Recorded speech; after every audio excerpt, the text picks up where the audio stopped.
Hi friends, welcome back to our channel M J spot.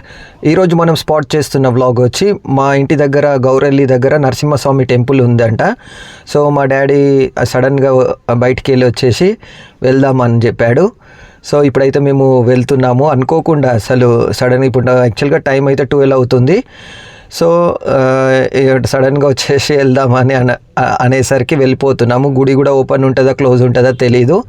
ఇంకా ఇప్పుడైతే వ్లాగ్లోకి అయితే వెళ్ళిపోదాము. వెళ్ళే ముందు ఒక చిన్న రిక్వెస్ట్ ఏంటంటే, ఎవరైనా ఫస్ట్ టైం మన ఛానల్ చూస్తున్నట్టయితే సబ్స్క్రైబ్ చేసుకోండి.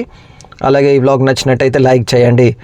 21 వ్లాగ్స్ ఇన్ 21 డేస్ ఛాలెంజ్లో డే 11th వ్లాగ్ ఫ్రెండ్స్ ఇది అయితే.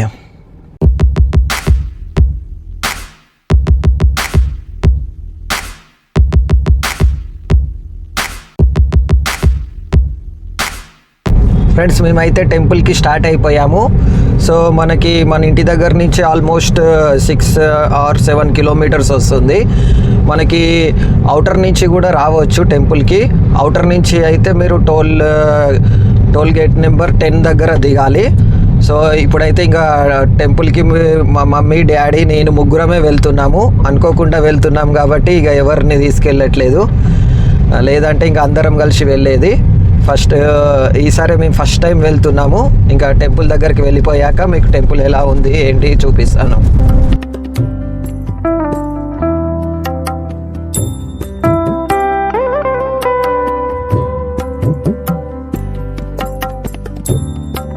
సో మెయిన్ రోడ్ నుంచి ఇలాగ లోపలికి అయితే రావాలి ఫ్రెండ్స్.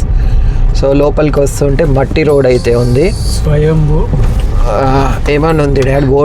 రోడ్ పైన బోర్డు పెట్టారు, స్వయంభూ లక్ష్మీ నరసింహస్వామి దేవస్థానం. ఓకే. సో ఇలాగ లోపలికి వస్తే మనకి టెంపుల్ అయితే కనిపిస్తుంది. రైట్, ఇట్లా రైట్కి అయితే వెళ్ళాలి. పెద్దగానే ఉంది టెంపుల్ అయితే. అనుకోకుండా టెంపుల్కి అయితే వస్తున్నాం మేము.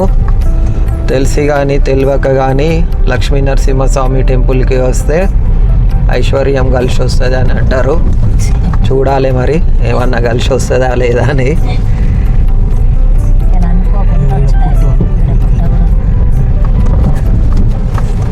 సో ఈ కనిపించేదే టెంపుల్ ఫ్రెండ్స్. సో చాలా పెద్దగానే ఉంది టెంపుల్. ఫ్రెండ్స్ మనకైతే ఎంట్రన్స్ ఇలా కనిపిస్తుంది. సో ఎంటర్ అవుతూనే ఇక్కడ మనకి శివుని టెంపుల్ ఉంది. శివుని టెంపుల్ దాటాగానే మనకి నరసింహస్వామి టెంపుల్ అయితే కనిపిస్తుంది. సో ఇంకా ఇప్పుడైతే కన్స్ట్రక్షన్ ఫేజ్లో ఉంది. ఇంకా ఒక 3-4 మంత్స్లో టోటల్ కన్స్ట్రక్షన్ అయితే అయిపోతుంది. సో ఇప్పుడైతే ఇంకా ఇలాగ ముందుకైతే వెళ్ళిపోదాము.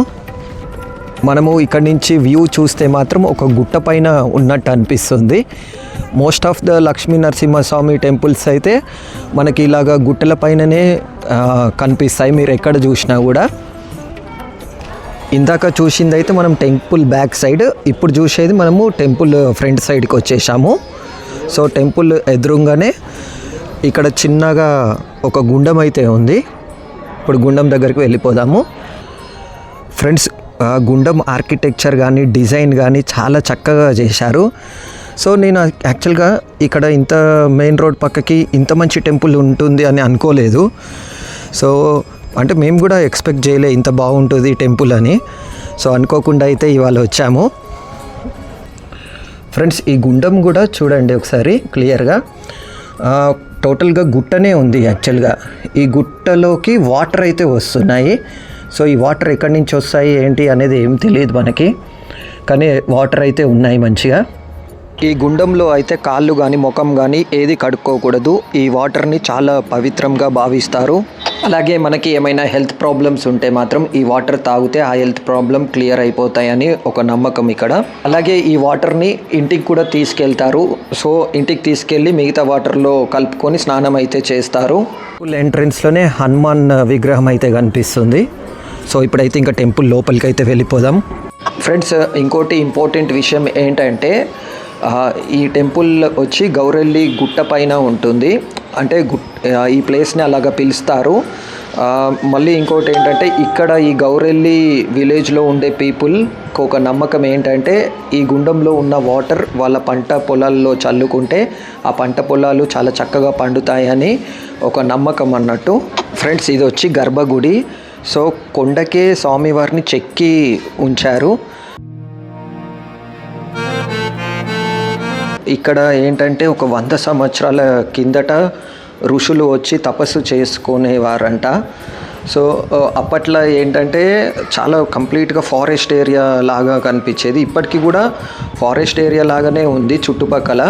సో ఇక్కడ షాప్స్ కానీ అవి ఏమి ఉండవు. ఇక్కడ స్వామివారు అయితే స్వయంభూగా వెలిచారు.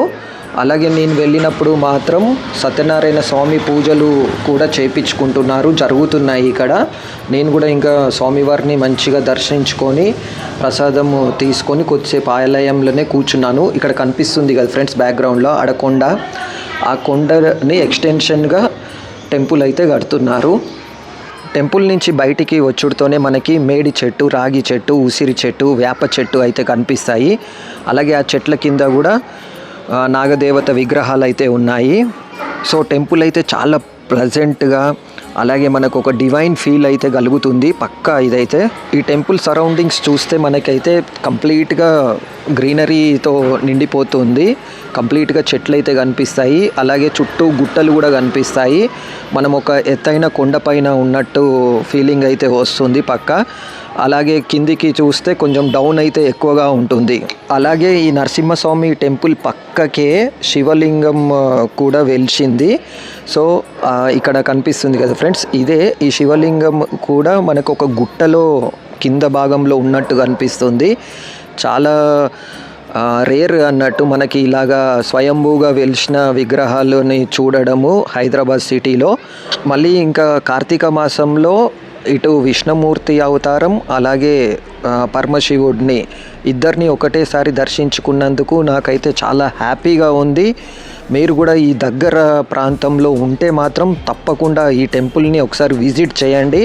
అలాగే మన ఛానల్లో బెజ్జంకి నరసింహస్వామి టెంపుల్, అలాగే Kalabhairava, Uppal Bagayath temple total vlogs అనేవి ఉంటాయి. తప్పకుండా ఆ వ్లాగ్స్ కూడా చూడండి. నేను ఇక్కడ కార్డ్స్లో కూడా ఇస్తాను, అలాగే ఎండ్ స్క్రీన్లో కూడా ఇస్తాను. ఈ వ్లాగ్ ఎలా అనిపించిందో తప్పకుండా అయితే కామెంట్ అయితే చేయండి. మీ ఫ్రెండ్స్ అండ్ ఫ్యామిలీ మెంబర్స్కి కూడా తప్పకుండా షేర్ చేయండి. మీకు తెలిసిన టెంపుల్స్ కూడా ఏవైనా ఉంటే తప్పకుండా కామెంట్ చేయండి. నేను రావడానికైతే ప్రయత్నిస్తాను. ఈ టెంపుల్కి రావాలంటే మీరైతే ఓన్ వెహికలే ప్రిఫర్ చేయండి ఫ్రెండ్స్. ఎందుకంటే ఇక్కడ సరౌండింగ్స్లో ఏమీ ఆటోస్ కానీ బస్సెస్ కానీ దొరకవు. కొంచెం ట్రావెలింగ్కి ఇబ్బందిగా ఉంటుంది, ఎందుకంటే అవుటర్కి చాలా దగ్గరగా ఉంటుంది కాబట్టి. ఈ టెంపుల్కి అనుకోకుండా మా అమ్మ నాన్నతో కలిసి వచ్చినందుకు నాకు చాలా ఆనందంగా ఉంది ఫ్రెండ్స్. మరొక ఇంట్రెస్టింగ్ వ్లాగ్తో మళ్ళీ కలుస్తాను. అందాక బాయ్ బాయ్.